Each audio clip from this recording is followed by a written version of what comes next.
महाराष्ट्रातील असं एक गाव जिथं खेळल्या जाते दगडाची होडी. जोपर्यंत माणूस बेशुद्ध होऊन पळत नाही, जोपर्यंत बेशुद्ध होऊन पळत नाही, तोपर्यंत हा खेळ हा सारखा चालू राहतो. नेमका हा प्रकार सुरू कुठून झाला आणि लोक याला इतके का मानतात तेच जाणण्यासाठी आम्ही आलो यवतमाळ जिल्ह्यामध्ये असलेल्या बोरी या गावामध्ये.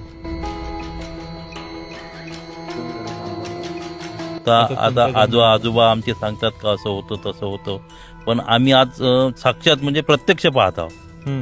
त्या देवाची खूप मोठी लीला आहे आणि या यात्रेसाठी खूप दुरून दुरून लोक येतात. आणि असं मानलं जाते की नशीबवाल्यालाच हा दगड लागतो. ते लागन तर तुम्हाला नाही दवाखाना करायचा नाही, तुम्हाला काहीच करायचं, फक्त त्याची रक्षा भराची झाली तुम्ही उभे. म्हणजे कुठल्याच दवाखान्यात कुठल्याच दवाखान्यामध्ये न्यायचं गिरत नाही.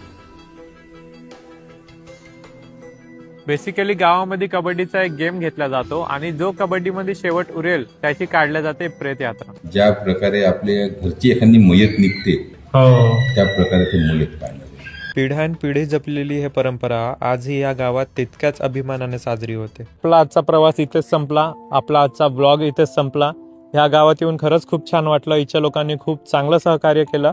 तर लवकरच भेटूया नवीन ब्लॉग मध्ये. तेव्हापर्यंत लाईक करा, शेअर करा, कमेंट करा. आता असं कसं आहे, गोटमार कशी खेळते काय खेळते आम्ही सांगण्यापेक्षा काय थोडं नजरेनं येऊन समाधान.